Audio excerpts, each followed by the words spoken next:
Ya, terima kasih Anda masih bersama kami di Newsroom. Kita ke Kang Ferry. Kang Ferry, ini kalau kita melihat sejarahnya tadi memang ada beberapa komisioner KPU yang memang sudah terlebih dahulu ditangkap oleh KPK begitu terkait dengan korupsi. Kemudian juga memang hal ini ada sempat ada usulan begitu dari Arief Budiman, Wahyu Setiawan dan kawan-kawan begitu ya, kalau memang caleg yang apapun yang pernah kasus korupsi tidak bisa mencalonkan kembali begitu ya. Tapi dalam hal ini ternyata dari dalam sendiri begitu yang terkena OTT begitu. Itu pasti kan akan mempengaruhi daripada stigma dari masyarakat begitu ya. Dan kepercayaan masyarakat terhadap kredibilitas KPU sendiri. Tanggapannya nih Kang Ferry, silakan.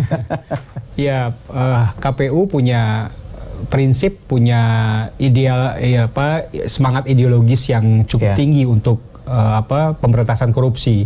Maka cara KPU adalah dengan menuangkan di dalam peraturan KPU-nya. Bahwa kemudian tidak ada di dalam norma undang-undang itu bisa jadi. Tapi bagaimana KPU semangatnya tadi, semangat melakukan proses pemberantasan korupsi, kan di situ semangatnya. Nah, itu diterjemahkan dalam peraturan KPU. Bahwa kemudian sekarang durinya di dalam ada yang memang ditengarai di dalam. Nah, ini yang saya pikir perlu kecermatan dari komisioner, dari sekretariat yang ada. Pada masa saya dan teman-teman di 2012-2017 itu pernah membuat PKPU soal gratifikasi, kalau tidak salah. Mungkin Mas Donald bisa cek juga. Nah, saya pikir kalau itu dioptimalisasi dengan baik, diimplementasikan dengan baik, saya pikir tidak akan terjadi hal seperti itu. Itu pertama. Yang kedua adalah ini soal kolegialitas. Jadi jangan sampai juga ada komisioner, ada sekretariat yang itu kita tidak paham pergerakannya seperti apa.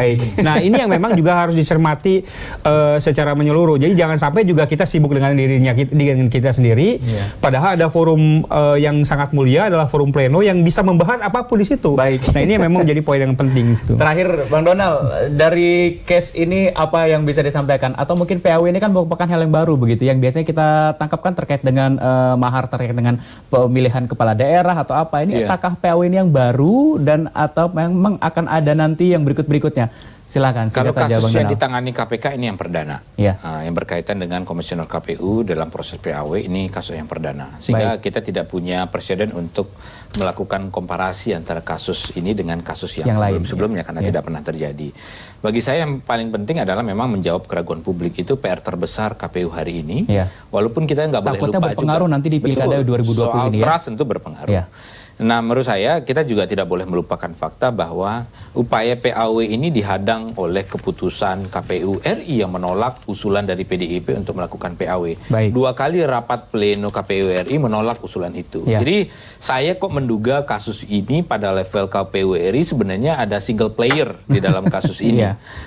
Tapi terkecuali kemudian fakta-fakta hukum dikembangkan oleh penyidik KPK untuk menetapkan tersangka lain atau aktor-aktor lain yang diduga terlibat. Baik, kita harap semoga memang kasus ini cepat selesai dan kemudian nih Harun Masiku cepat pulang begitu ya, supaya prosesnya cepat dijalankan dan akhirnya semua terbongkar begitu ya. Dan yang pasti KPU harus terus menginformasikan kepada publik secara transparan terkait duduk posisi kasus ini. Baik, kita doakan semuanya cepat berjalan lancar begitu kasus ini. Terima kasih Kang Ferry Kurnia selaku mantan komisioner KPU dan juga Bang Donald Paris, Divisi Korupsi Politik ICW. Terima kasih sudah hadir di Newsroom siang ini. Dan pemirsa, sejumlah informasi dari mancanegara nanti akan kami hadirkan usai jeda pariwara berikut. Tetap bersama kami di Newsroom.